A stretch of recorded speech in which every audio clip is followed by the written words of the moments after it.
सावरकर आले तेव्हा त्यांना सांगितलं होतं, रामशेठचे आजोबा त्यांनी त्यांना बोलावलं होतं आणि बोलावल्यानंतर सांगितलं होतं त्यांनी, मी येईन पण सहभोजन करणार असाल तर. तिथे सत्यनारायण झाला होता, त्या सत्यनारायणाला स्वातंत्र्यवीर सावरकर आले होते आणि त्यानंतर धर्मशाळेत सहभोजन झालं होतं. ती बिल्डिंग पडली. काल खरोखर काळजात कळ उठली की अरे आपण शहरातले असे संपवणार आहोत का इतिहास. हा इतिहास जपायला हवा आहे आणि जपायचा असेल ना तर तुम्ही आम्ही सगळ्यांनी काम करायला हवे. इसवी सन पूर्व 2000 वर्षापूर्वीपासूनचे आपल्याकडे संदर्भ मिळतात, दिसतात आपल्याला. कोळीखाजनाची लेणी आहे ती इसवी सन पूर्व पहिल्या शतकातली आहे. ती जतन करायला हवी आहेत ना. तुमचे धार्मिक वाद काय असतील ते असू देत, मला त्याच्याशी देणं घेणं काही नाही आहे. माझं देणं घेणं आहे फक्त ती इतिहासाची आहे आणि ते इतिहास म्हणून तुम्ही जपला पाहिजे आणि तो जपण्याचं काम आपण सगळ्यांनी करायला हवं.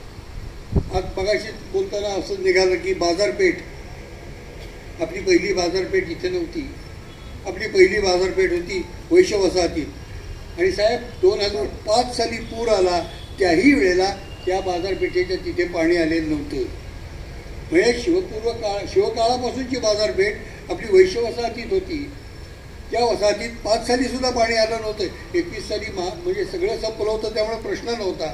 पण हे सगळं जपायला हवं, हे पुन्हा लोकांसमोर मांडायला हवं.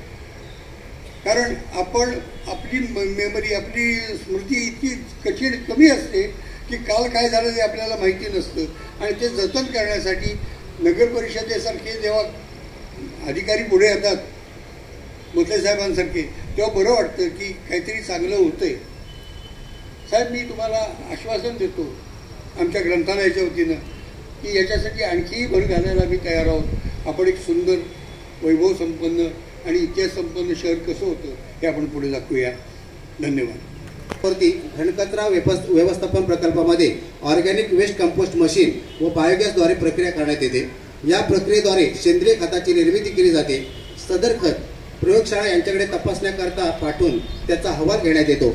या खताला शासनाकडून हरित महासिटी खत अशा पद्धतीचं मानांकन प्राप्त झालेलं आहे. ही गोष्ट चिपळूणवासियांसाठी आनंदाची आणि अभिमानाची आहे आणि हे जे मानांकन आपल्याला प्राप्त झाल्यानंतर हे खत आपण अधिकृतरित्या याची विक्री करू शकतो आणि याचा लाभ शेतकऱ्यांना होऊ शकतो. आणि म्हणून या खताचा लोकार्पण सोहळा या ठिकाणी सन्माननीय शेखर निकम सरांच्या हस्ते या ठिकाणी केला जात आहे. मी सरांना आणि मानवांना विनंती करतो की आपण हरित महासिटी या खताचा लोकार्पण या ठिकाणी करायचं आहे. यानंतर हे विक्रीसाठी देखील उपलब्ध असेल आणि अनेक शेतकऱ्यांना याचा लाभ होईल. जो दाटा हो द्या हरित महासिटी खत याचा लोकार्पण सोहळा सन्माननीय शेखर निकमच्या हस्ते या ठिकाणी झालेला आहे. हरित महासिटी खत आजपासून या ठिकाणी शेतकऱ्यांसाठी कृषी क्षेत्रात जे लोक कार्य करत आहेत त्यांच्यासाठी फार महत्वाचं लाभदायक असे खत आपल्या चिपळूण नगरपालिकेच्या वतीने या ठिकाणी उपलब्ध होत आहे. याचा लोकार्पण सोहळा झालेला आहे.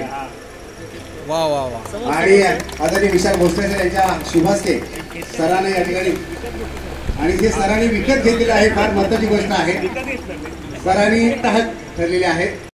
आदरणीय राजकीय सर यांच्या शुभास्ते या ठिकाणी श्रीफळ वाढवण्यात आलेला आहे. सर्व मान्यवरांच्या शुभास्ते श्रीफळ वाढवून खऱ्या अर्थानं या हरित महासिटी खताचं लोकार्पण सोहळा या ठिकाणी होत आहे. सरांनी पहिलं ग्राहक म्हणून आपली या ठिकाणी नोंद केलेली आहे. हे खत विकत घेतलेलं आहे. सरांचं कृषी क्षेत्रावरती प्रेम आहे हे आपल्या सर्वांनाच ज्ञात आहे. आणि म्हणून आरोग्य विभाग नेहमीच तत्पर असतं. यामध्ये कार्यरत असणारे सर्व अधिकारी कर्मचारी यांचं जे काम आहे ते फार महत्वाचं आहे आणि म्हणून आपण चिपळूण जे आहे ते स्वच्छ आणि सुंदर पाहतो आणि म्हणून त्यातील काही लोकांचा या ठिकाणी प्रातिनिधिक स्वरूपात सन्मान केला जाणार आहे. त्यांनी आपला सन्मान स्वीकारण्यासाठी साहित्य वाटप केलं जाणार आहे आणि हे साहित्य स्वीकारण्यासाठी मी प्रातिनिधिक जे काही नाव घेत आहे त्यांनी कृपया पुढे यायचं आहे. प्रदीप गोविंद जाधव कृपया आपण पुढे यायचं आहे. श्री दिनेश चंद्रकांत जाधव, श्री अनिल गोविंद तांबिडकर आणि श्री अजय काशीराम राठोड स्वरूपात करण्यात येत आहे. चिपळूण नगरपालिकेच्या वतीनं महाराष्ट्र दिन आणि कामगार दिनाचं औचित्य साधून इथल्या स्वच्छता दूतांना हे साहित्य प्रतिवर्षी दिलं जातं आणि याचं या ठिकाणी प्रातिनिधिक स्वरूपात वाटप होत आहे. श्री प्रदीप गोविंद जाधव, सुरेश हरी हरदारे, दिनेश चंद्रकांत जाधव, अनिल गोविंद तांबिडकर, अजय काशीराम राठोड.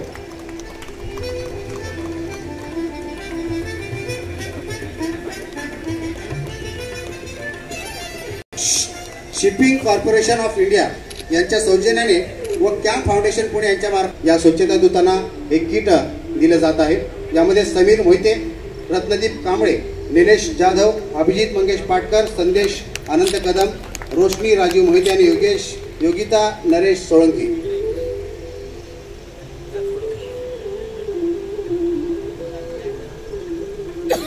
जरा लवकर या.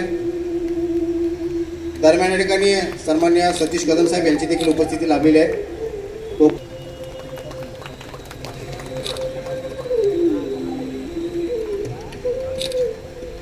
साहित्य वाटप करण्यात आलेलं आहे. प्रातिनिधिक स्वरूपामध्ये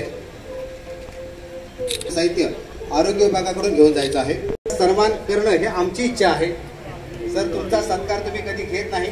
जी माणसं कर्तृत्वानं मोठी असतात ती सन्मानास कधी पुढे येत नाहीत, त्यांचा सन्मान होत नाही. मात्र सर, हा सन्मान तुमचा झालाच पाहिजे असा सर्वांचा आग्रह आहे. त्यामुळे सरांना विनंती करतो की आपल्या शुभास्ते सन्माननीय विशाल भोसले सर यांचा आपण या ठिकाणी सर्वांच्या वतीने, सर्व चिपळूणकरांच्या वतीनं सन्मान करायचा आहे. की ही परंपरा, ही संस्कृती आपल्या पुस्तकाच्या माध्यमातून त्यांनी आपल्या समोर आणून ठेवलेल्या या ठिकाणी सन्मान होत आहे. जोरदार टाळ्या हो द्या आदरणीय विशाल भोसले सरांसाठी. धन्यवाद सर. खरंच मगाशी योगेश भंडारे सर यांनी सांगितल्याप्रमाणे एखाद्या अधिकाऱ्यानं ठरवलं तर काय करू शकतो याचं जिवंत उदाहरण सन्माननीय विशाल भोसले सरांनी या ठिकाणी आपल्याला घालून दिलेलं आहे. मनापासून आभार. आणि यानंतर सरते शेवटी आदरणीय शेखर सर यांच्या या ठिकाणी आपण मनोगत ऐकूया. सरच्या चरणी नतमस्तक होतो. घटनेने आम्हाला अधिकार देणारे डॉक्टर बाबासाहेब आंबेडकर यांना स्मरण कर. आजच्या आपल्या वैभवशाली चिपळूण या पुस्तकाच्या प्रकाशन सोहळ्याच्या निमित्ताने उपस्थित असलेले, ज्यांच्या पुढाकारातून, ज्यांच्या प्रेरणेतून आणि ज्यांच्या संकल्पनेतून हे पुस्तक आज आपणा सर्वांसमोर येते, ते या नगरीचे CEO आणि आता तर ते सर्वच आहेत, ते विशालजी भोसले, DYSP राजमाने साहेब, या शहराच्या माजी नगराध्यक्ष म्हणून ज्यांनी काम केलं त्या खेळाडूताई, त्याचबरोबर रेहानाताई, व्यासपीठावर उपस्थित असलेले पुस्तक क्षेत्रात आणि सांस्कृतिक क्षेत्रात ज्यांचं आपण भीष्माचार्य म्हणून नाव घेतो ते आदरणीय प्रकाशजी देशपांडे, मिलिंदजी कापडी, अबू ठसाळे, रामदासजी राणे, सचिन कदम, त्याचबरोबर उमेशजी सकपाळ, उमेशजी काटकर, चितळे साहेब, आदिती देशपांडे, व्यासपीठावर उपस्थित असलेले शशीभाऊ मोदी आणि इतर सर्वच आदरणीय मान्यवर. खरं म्हटलं तर खाली इतके लोक बसलेत की जे पुस्तकाशी निगडीत आहेत, चिपळूण शहराशी निगडीत आहेत, ते सर्वच आदरणीय मान्यवर, पत्रकार मित्र, बंधू आणि भगिनी. आज मनापासून आनंद होतो की चिपळूण शहराच्या जडणघडणीत योगदान देणाऱ्यांचा आणि त्याचबरोबर जे चिपळूण शहरातला वैभव आहे त्या वैभवाचं एकत्रित पुस्तकरूपी माहितीच्या रूपाने आज आपल्यासमोर सादर करण्यात येत आहे. आणि हा योग आमच्या सर्वांच्या हस्ते किंवा उपस्थितीत होतोय, हा आम्हा सर्वांसाठी खूप आनंदाचा. हे पुस्तक लिहित असताना अनेकांचा हातभार त्यामध्ये सगळ्यांचाच लागलेला. आणि हे जरी संकलनाचं काम मगाशी सांगितलं की कोतवाल म्हणून मी जरी मॅनेजर म्हणून केलं असलं, ते विशाल भोसलेंच्या एक सुपीक डोक्यातून कल्पना आली. आणि या कल्पनाला अनेक लोकांनी म्हणजे लिहिलेली जे लेख आहेत त्याची जर तुम्ही नावं वाचलीत, जवळजवळ 20-1 लोक आहेत असे की ज्यांनी ह्या क्षेत्रामध्ये खूप चांगलं काम केलेलं आहे. अनेकांनी खूप चांगले लेख लिहिलेत, अनेकांनी चिपळूण परिसराबद्दल खूप चांगल्या पद्धतीने माहिती दिली. चिपळूणच्या इतिहासाबद्दल देखील सांगत असताना जसं चालुक्य राजापासून चिपळूणला नावं कशा पद्धतीची होती आणि ती नावं नंतर बदलून चिपळूण कशा पद्धतीने आलं, मला वाटतं तेही चांगल्या पद्धतीने आपल्याला इथं धीरज वाटेकरांच्या माध्यमातून आपल्या समोर आले. अनेक लेखामधून वेगवेगळी माहिती आलेली. कारण चिपळूणला एक वैभव आहे. खाडी असल्यामुळे पूर्वी जसं होतं की जिथं बोटीची वाहतूक होत जायची तिथलीच बाजारपेठ त्या काळात, पूर्वीच्या काळात ती प्रचलित होती. तिचाही आपल्याला खूप मोठा इतिहास आहे. नजीकच्या काळात हे वैभव वाढवणं ही जबाबदारी तुमची आमची सर्वांची. मुलांनी, तरुण मुलांनी देखील या उपक्रमामध्ये जास्तीत जास्त कसं यामध्ये सहभागी होता येईल याचाही विचार आपल्याला करावा लागेल. आणलेली भूमिका देखील अत्यंत चांगली. कारण रामशेठ इथं बसले, ग्लोबल फाउंडेशनच्या माध्यमातून आपण माहिती आहे की कॉक्रोडाईल असेल किंवा अन्य सफारीच्या माध्यमातून अनेक जण आपण प्रयत्न करतो. कारण आपल्याला बॅकवॉटरची खूप मोठी दैवी देणगी आपल्याला दिली, तिचा उपयोग पर्यटनाला कशा पद्धतीने करता येईल याचा विचार देखील या माध्यमातून पुढच्या काळात आपल्याला करावं लागेल. मग विंध्यवासिनी असेल, वेगवेगळ्या बाजून वाशिष्ठी नदीपासून ते वेगवेगळी पर्यटन स्थळ आहे ज्याचा उल्लेख या पुस्तकामध्ये आपल्याला माहिती आहे की ज्या पद्धतीने सगळीच दिलेली आहेत. मी सगळं बऱ्यापैकी पुस्तक थोडं वाचलं 80-90 पानापर्यंत. त्यामध्ये अनेक त्यामध्ये धीरज वाटेकरांनी सावर्ड्याचाही उल्लेख केलेला आहे की सावर्डा कशा पद्धतीने होतं, त्याचं नाव काय होतं, ते कसलं सेंटर होतं. म्हणजे ही माहिती तिथं राहणाऱ्या आमच्यासारख्या लोकप्रतिनिधींना पण नसते. कुठंतरी पुस्तक वाचलं तर कळतं. हल्ली बऱ्याच जणांना, तरुण मुलांकडे ही पुस्तक वाचण्याचं प्रमाण कमी आहे. राजकारणात आम्ही किती वाचतोय तुम्हाला माहितीच आहे. साधारण पेपर वाचण्यापर्यंत मजल असते आणि पेपरातल्या पण आमच्याच बातम्या असतील तेवढ्याच मोठ्या वाचण्यापर्यंतच बऱ्याचशांची अनेक चांगले वाचणारी आहेत. मी म्हणत नाही, मी माझ्यापुरतंच बोलतोय. त्या पुस्तकातून आपल्याला खूप चांगला अनुभव त्या माध्यमातून मिळणार. डॉक्टर बाबासाहेब आंबेडकरांनी खोती परिषदेचा ज्याचा उल्लेख केला की राजगृहासारख्या ठिकाणी इथे बाबासाहेब आंबेडकर देखील 3 दिवस राहिला होते. आपल्याला खेर्डीसारख्या ठिकाणी त्यांनी हत्तीच्या माळाच्या इथं खोती परिषद भरवली आणि एक चांगल्या पद्धतीचा निर्णय देखील त्या माध्यमातून. मी इथं बसलेत, अभूषण आहेत, दशरथ आहेत, सीओ साहेबांनाही विनंती करेन की हा हत्तीचा माळ नक्की आहे कुठं, का आपण म्हणतो पण जागेवर आमच्यापैकी मला नाही वाटत. नाही, तुम्हाला माहिती आहे, आमचं सांगते. आपण बघायला एकदा गेलं पाहिजे. तिथली काहीतरी घडामोडीला काही नाही काही गोष्टी करण्याच्या बाबतीतला विचार त्या माध्यमातून आपल्याला करावा लागेल. ज्याचा उल्लेख सावरकरांच्या देखील घराच्या बाबतीत आता तुम्ही सांगितलं. हे देखील जपणं हे आपलं, तुमचं, आमचं सगळ्यांचं काम आहे. राजकारणावरचाही लेख आहे पण त्यामध्ये आमदार झालेले दाखवले. त्यामध्ये एक पुढच्या वेळी ऍड करून नगराध्यक्ष पण पहिल्यापासून कोण कोण झाले त्यांची पुस्तकं, यादी आहे, फोटो नाही असेल. मी 90च्या पुढे गेलोय नाही, मी 90 पर्यंतच सांगितलं. पण जर आली तर पुढच्या पिढीला एक त्याची माहिती मिळते की कोणी कोणी काय काय काम केलं. कारण शेवटी प्रत्येकाला आपला इतिहास, आपल्या शहराचा इतिहास, आपल्या देशाचा इतिहास, आपल्या कुटुंबाचा इतिहास जर आपण जाणू शकलो तरच पुढे चांगलं काम आपल्या हातून घडू शकतं. आणि त्या दृष्टीने पुस्तक म्हणजे खूप चांगलं मटेरियल. कारण हे पुस्तक लिहिताना अनेकांनी श्रम गाळले, अनेकांनी वेळ दिलाय, अनेकांनी त्यांचं आयुष्य घालवल्याचे अनुभव या पुस्तक रूपी आज आलेला आहे. म्हणजे एक लेख वाचला, एक साधारण 20 मिनिटात एक लेख वाचू शकलो आपण, तर त्यांनी त्याच्या आयुष्यातले घालवलेले जवळजवळ 7, 8, 10, 20 वर्षाचा अनुभव आपल्याला 20 मिनिटात आम्हाला मिळणार आहे. त्यामुळे प्रत्येकाने पुस्तक हे वाचलं पाहिजे. यामधल्या काही अजून नव्या गोष्टी असेल तर पार्ट 1, पार्ट 2 आपण त्यामध्ये काढणारच आहोत. विशाल भोसले काय अजून लगेच जाणार नाही. मगाशी कोणतेही प्रमोशन म्हटलं, आपण त्यांचं प्रमोशन हवं तर रोखून धरू. अजून एक वर्षभर या वेगवेगळ्या ऍक्टिव्हिटी, कारण त्यांनी सायकलला पण एक खूप चांगला मान दिला.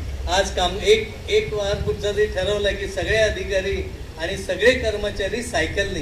ही संकल्पना चांगली आहे पण 1 तारखेपुरता मर्यादित ठेवू नका. वर्षाचे 12 महिने केलं तरी पर्यावरणाला खूप चांगल्या दृष्टीने तो निर्णय होईल आणि त्याच्या आरोग्याला देखील खूप चांगली त्या माध्यमातून एक गती मिळू शकते. अजून बऱ्याच गोष्टी आपल्याला पुढच्या काळात देखील चांगल्या पद्धतीने करायच्या. बाकी इमारती आहेत, नगर परिषदेची इमारत होणार आहे, तिचा प्रस्ताव आहे, त्या होत राहणाऱ्या गोष्टी आहेत. पण तो चांगल्या पद्धतीने बाजारपेठ डेव्हलप करायची असेल तर आपल्याला पर्यटनाशिवाय दुसरा कोकणामध्ये कुठचाही फार मोठा त्यामध्ये येणार नाही. त्यामुळे ग्रामीण पर्यटन, कृषी पर्यटन आणि ह्या सगळ्या गोष्टीला चालना देण्याच्या दृष्टीने आपण नव्या नव्या गोष्टी आपल्याला अंगीकारल्या पाहिजे. इथलं असलेलं आपलं फळं त्याची माहिती लोकांपर्यंत आपण दिली पाहिजे. आज हे खत, सेंद्रिय खताची निर्मिती आपलं नगर परिषदेच्या माध्यमातून कर. मी भोसले सरांना सांगितलं कुठे ते असा एक स्टॉल लावा की प्रत्येकाने आपल्या नगरपालिकेतलं ही बॅग नेऊन घरातलं किचन गार्डनिंग का असेना किंवा अगदी कुंड्या भरायच्यासाठी का असेना कुठं ना कुठं या खताचा जर वापर केला तर नगरपालिकेला पण एक चांगलं उत्पन्नाचाही स्रोत मिळेल आणि त्याची देखील चांगल्या पद्धतीने ॲडव्हर्टाईज आपल्याला करता येईल. त्यामध्ये अजून नव्या नव्या गोष्टी आपल्याला घेता येतील. अशा अनेक गोष्टी आपल्याला पुढच्या काळात देखील ज्या चांगल्या आहेत त्या करायच्या. सुदैवाने चिपळूणमध्ये एक चांगली सांस्कृतिक राजधानी असलेलं आहे, ज्याचा उल्लेख इथं काशीनाथरी घाणेकरांच्या रूपाने आपण केलेला आहे. आज ओंकार भोजनेसारखा आपल्या चिपळूणातला एक कलाकार तिथं जातो. योगेश बांडागळेने हे चांगलं काम केलंय, त्याचाही मुलगा चांगला बाल कलाकार म्हणून काम करतो. मग ही सांस्कृतिक चालना फार पूर्वीपासून आपल्या चिपळूण, ज्या स्वर्गीय बापूसाहेब खेडेकरांपासून क्रीडा संस्कृती आपल्या शहराला लाभलेली, त्याच्या आधीपासूनही आहे. मग भाई असतील किंवा त्याच्या आधी असेल, नंतरच्या काळात सचिन असतील, त्याच्यानंतरच्या काळातली आताची पिढी आहे, या सगळ्यांनी क्रीडा क्षेत्रात खूप चांगलं योगदान दिलेलं आहे. मग संघर्ष असेल किंवा न्यू हिंद असेल, यासारखे राष्ट्रीय पातळीवरचे खेळाडू घडवणारे आपले संघ आहे. या सगळ्याचा उल्लेख या पुस्तकामध्ये खूप चांगल्या पद्धतीने केलेला आहे. आपल्याला माहिती आहे सुमित्राताई महाजन ज्या शाळेमध्ये शिकल्यात तिचाही उल्लेख ह्याच्यामध्ये, म्हणजे एवढ्या सभापती म्हणून ज्यांनी काम केलं, अध्यक्ष म्हणून ज्यांनी काम केलं, त्या महिला भगिनी आपल्या चिपळूणच्या नगरपालिकेच्या शाळेमधून शिकून पुढे गेलेले. आणि हे सगळे संदर्भ आपल्याला खूप चांगल्या पद्धतीने या पुस्तकामध्ये केलेलं आहे. ज्यांनी ज्यांनी लेख लिहिले त्या सगळ्यांचा खरं म्हटलं तर आम्ही सत्कार केला असं गृहीतच धरायला लागेल. योगदानामुळेच हे पुस्तक आज इथं प्रकाशित होऊ शकतंय. खूप चांगली माहिती कलेक्शनच्या माध्यमातून आणि इतिहासाच्या माध्यमातून आपण सगळ्यांनी मेहनत केली. भोसले सरांनी त्याला प्रारूप स्वरूप दिलं, योगेशने संकलनाचं काम केलं. त्या सगळ्यांना मनापासून सगळ्यांच्या वतीने शुभेच्छा देतो. आणि सातत्याने वाचन संस्कृती वाढवण्याच्या दृष्टीने देखील नगरपालिकेच्या माध्यमातून काम कर. आजच्याच पेपरला मी रामशेठ वगैरे बाकड्यावर बसून वाचताय तसा फोटो कुठेतरी बघितला. कुठंतरी वाचनाचे फोटो पेपरला येत आहेत, हे देखील आपल्या पत्रकारांनी चांगल्या बातम्या द्यायची. त्यामुळे कसं आहे, परवा अजितदादा आले होते, संभाजी महाराजांचं स्मारक करण्यासाठी एवढा वेळ देऊन 2, 3, 4 तास त्यांनी पाहणी केली, पण शेवटी बातमी एकच आली, मधमाशा हल्ल्याची. ऍक्च्युली कधी झालं आम्हालाच माहिती, पण बातमी आली मधमाशा हल्ल्याची. त्या स्मारकाचा कुठेही उल्लेख कुठच्याही बातमीदारांनी फारसा केला नाही. पण इथं या वाचन संस्कृतीला प्रसिद्धी देण्याचं काम आपल्या माध्यमातून केलं पाहिजे. तरुण मुलांनी वाचलं पाहिजे. अर्थात हे मी सांगतो, आमचं वाचन एवढं होतं की दुसरा वाचून पुस्तकं वाचून नोट्स केल्यावर त्याच्या नोट्स पळवून त्याच्या झेरॉक्स काढण्यापलीकडे फार मर्यादित होतं. तरी देखील वाचणं खूप गरजेचं आहे, कारण वाचलं तरच वाचणार आहात. तुमची त्या दृष्टीने आपल्याला जर प्रगल्भता वाढवायची असेल तर हे सगळे विचार आपण वाचले पाहिजेत, माहिती घेतली पाहिजे. आणि उद्या होणाऱ्या वैभवशाली चिपळूणामध्ये अजून वैभवशाली होण्याच्या दृष्टीने प्रयत्न करण्याच्या बाबतीत ज्या पद्धतीने आपण आता संघटितपणे, ठीक आहे निवडणुका होतात, निवडणुका जातात, तेवढ्या पुरतंच राजकारण असतं. आणि त्या भाग सोडला की जसे आपण सगळे एकत्र असतो, चिपळूणच्या विकासासाठी असेल, चिपळूणच्या वैभवासाठी असेल, सगळ्यांनी संघटित होऊन एकत्रितपणेच काम आपण पुढच्या काळातही आजपर्यंत जसं चाललंय त्याच पद्धतीने आपण देखील पुढच्या काळात निश्चितपणे करू.